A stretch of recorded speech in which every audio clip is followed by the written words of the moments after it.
It's already been 2 years. It'll be 2 years. October 20. When did we come? September 20. Oh, it happened 2 days ago. It's our 2-year anniversary. Oh my God! I'm somebody that I don't like making mistakes, and that is not good about me. The 1 year is better. Yeah, it's better. In Ghana, people are more relaxed with certifications and taking some courses. So, and how many? Like you've been passing the certification. Yeah. So. Yeah, we're going to just jump right into it because we promised that we will be posting more videos since we're back in love. We've always been in love. I know. Guys, don't mind that. Okay. So what are we talking about today? A few people have requested, they wanted to know about Kofi's experience so far in America. Oh my gosh, October it'll be like 2 years.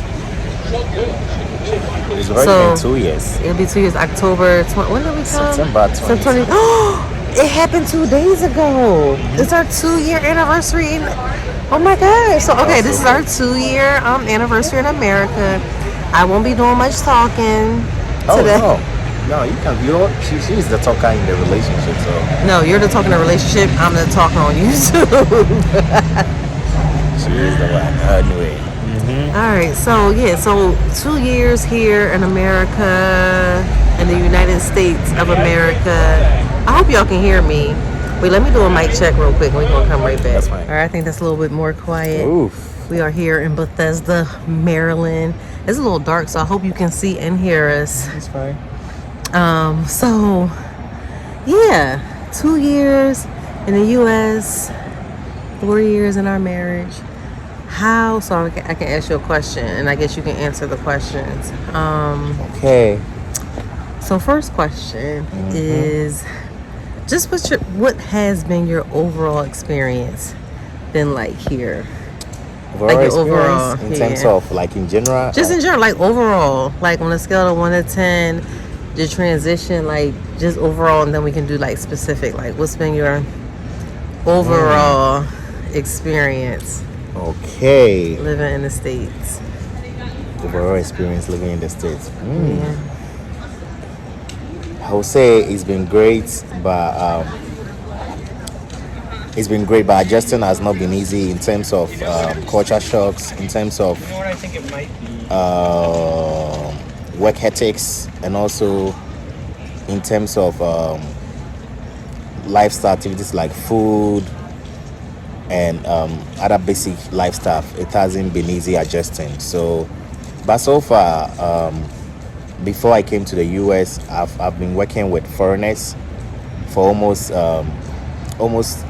worked with foreigners for almost 7 to 8 years before I moved to the US. So I am someone who also asks a lot of questions, and I also read a lot about different countries. So some of the stuff I already knew about it before I moved here by dealing with the foreigners who visit Ghana and also reading it on the internet. So I adjusted easily, but some of the things too, dealing with it wasn't easy. Sometimes I have to think about it twice before I make decision about some things, and also I also have to ask my wife about how to deal with it, because I have this. I don't want to say it's a trauma or something, but for now I'm dealing well with it.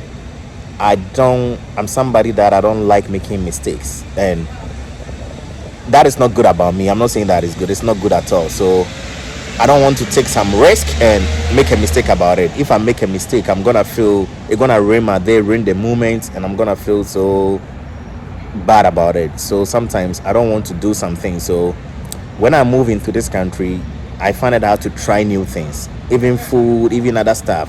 I was paranoid about it, but for the past 6 months, 8 months, I've been able to do well with it.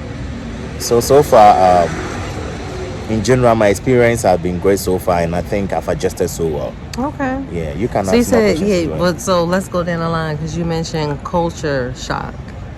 So can you talk more about like what was like the culture difference or shock that you had, like? People are. I feel like. So in Ghana, so growing up in Ghana, where I grew up in Kumasi, most of the staff are more communal. So even in our house, we live in, especially people who live in, let's say, Kumasi, because I grew up in Kumasi, so I'm gonna use Kumasi for example. So most of the houses, the compound house, they've built a house in like a square. So the other tenants, we share everything together. It's like communal. You wake up, you greet everybody, they'll be smiling, greeting you, and those things. But when I move here, sometimes your next door neighbor, even if when you are going to your room and you see her and you smile at, hey, good morning, sometimes they don't even say hello or hi to you. It was such a big culture shock to me. So I used to call my friends back in Ghana. I'll be like, look, like this country, everybody is upset. When you meet them, you say hi, they don't even mind you. What's going on? So that was the first culture shock for me. And also, secondly, too, I also say that. Sorry, a mosquito just bit me. Ouch. What about this? We might have to move again. I'm sorry. I just got bit by a mosquito. Okay, sorry. then let's pause it and move and I continue. Sorry, I got bit by a mosquito. It hurts. Yes. And also I was very shocked with the diversity here, especially where we are now. We are now in Maryland. And it's very diverse here because when we came, we were in Philly. Maybe Philly is also diverse, but where we were living, but it's more like segregated, though. Yes, yes. But this area, the DMV, where we are now, like it's so much diverse. Like different cultures all around the world. It's very diverse, different people. So that one was also kind of a culture shock for me because it's like different people, different ethnicities, and also so that is also another culture shock too. And maybe the last one I would say is also I think that is it. There is a couple of culture shock, but I need to really think about it. Yeah, I need to think about it. Yeah.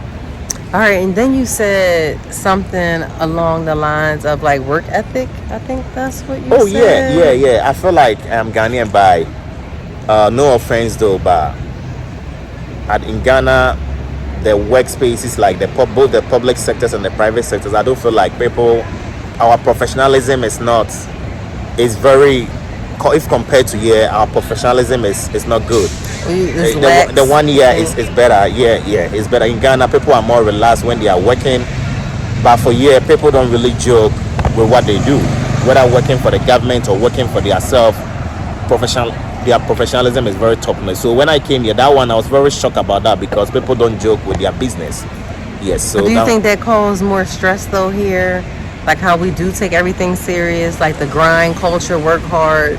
Do you think you don't really stress about jobs or working, but do you find that maybe more stressful?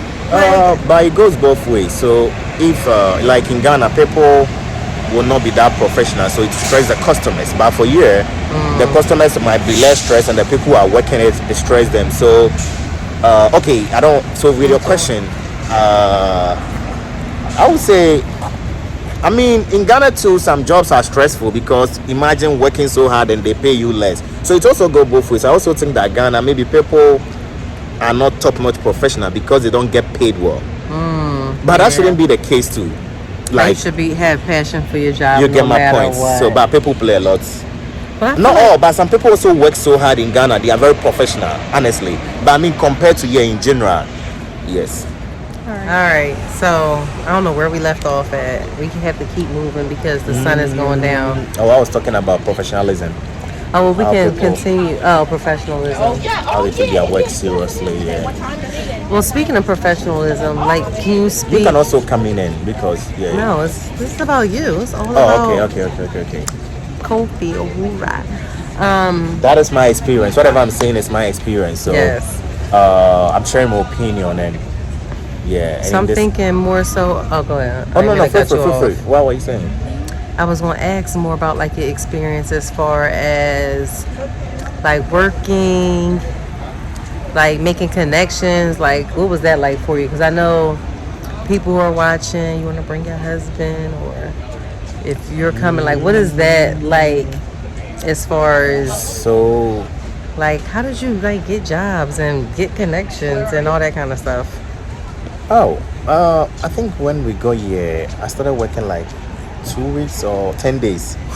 It was so quick. So I think what I did was that when I got here, the plan was that I'm just coming here, I will go back to Ghana in the next couple of months, like 2 or 3 months, because we have some tours back. So I didn't want to work for the meantime. So I think one day I was there and I was like, oh, let me just look for Indeed and see what I can find. And I think I was looking for some jobs, and I found something in the school district. So I just applied. I did a couple of interviews, and one of them was like, oh, because of what I did I studied in my first degree, maybe I might qualify. So I went for in-person interview and I got it. So I think I started working 10 or 11 days. It wasn't up to 2 weeks. Let me just say basically 2 weeks, and I started working. So yeah, and I started creating my own connections. So I think she was even shocked that I've been in this country for less than a month. I have all these connections. I found a job, and when I was even applying for the jobs, I didn't even tell her.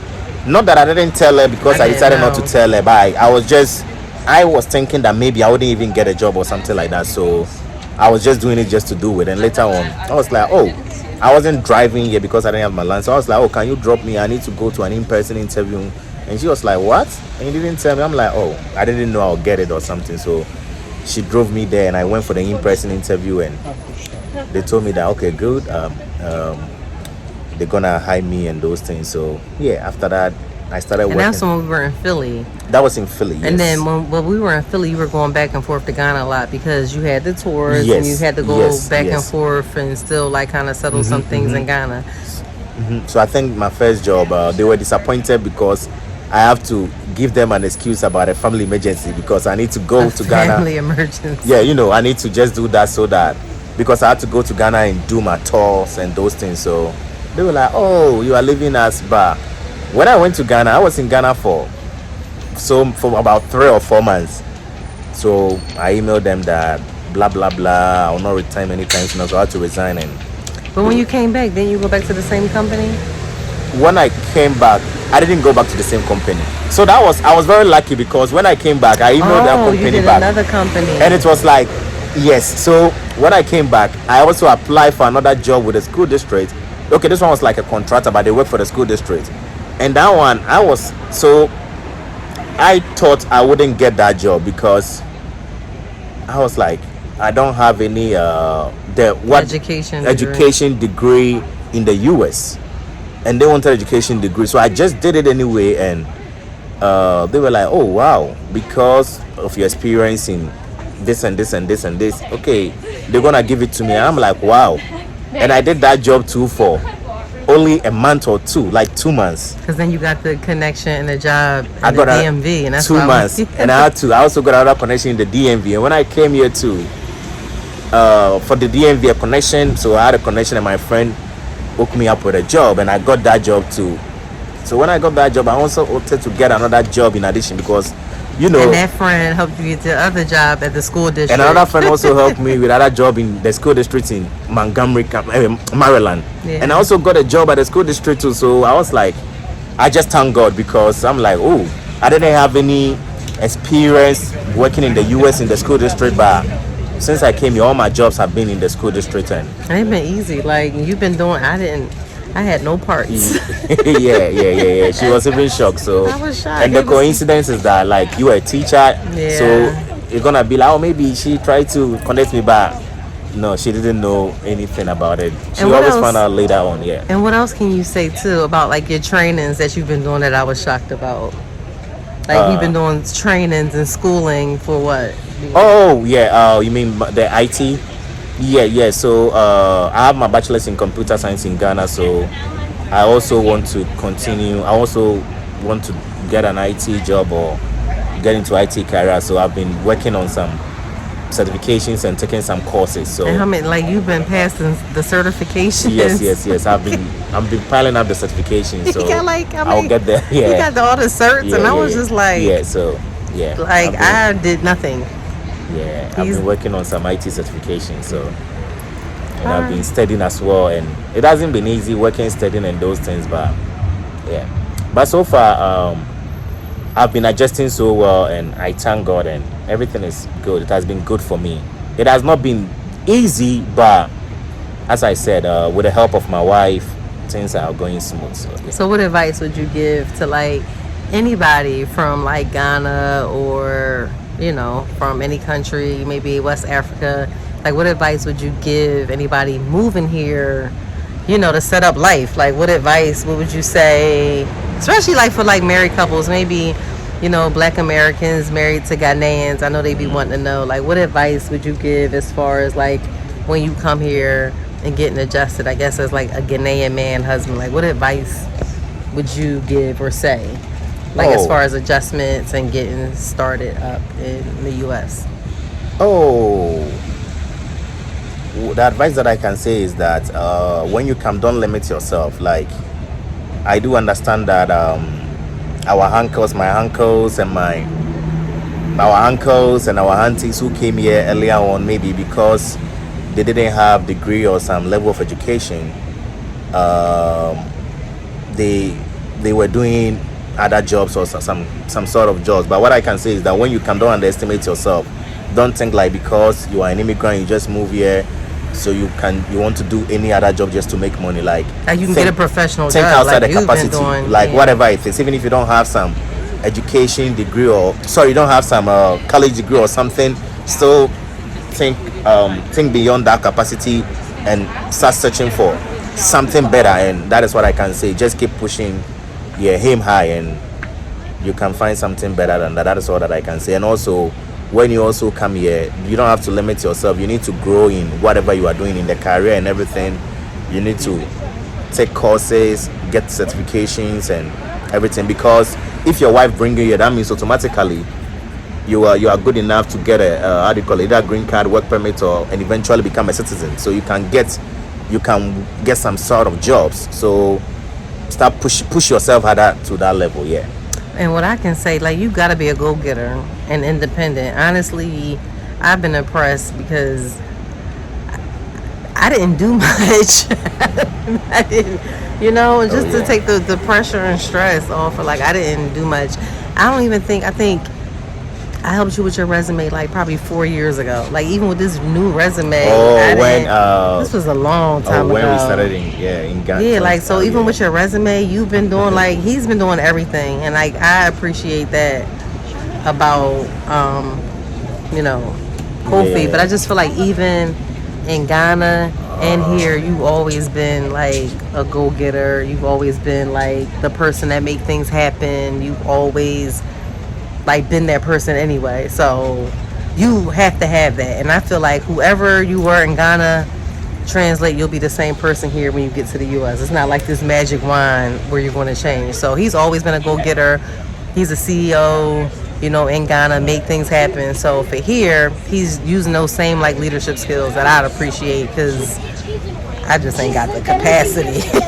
But so that's good. And I would thank God. What I can say is I just thank God that me moving here, in terms of work and job, things has been easy. I just give the glory to God, because people even have more than what I have in terms of certificates and those things, but they might not have got some sort of job or whatever. So I just thank God. It's not only my strength. I give the glory to God. Yeah, because I'm like, for 2 years, God has really like blessed us, blessed you.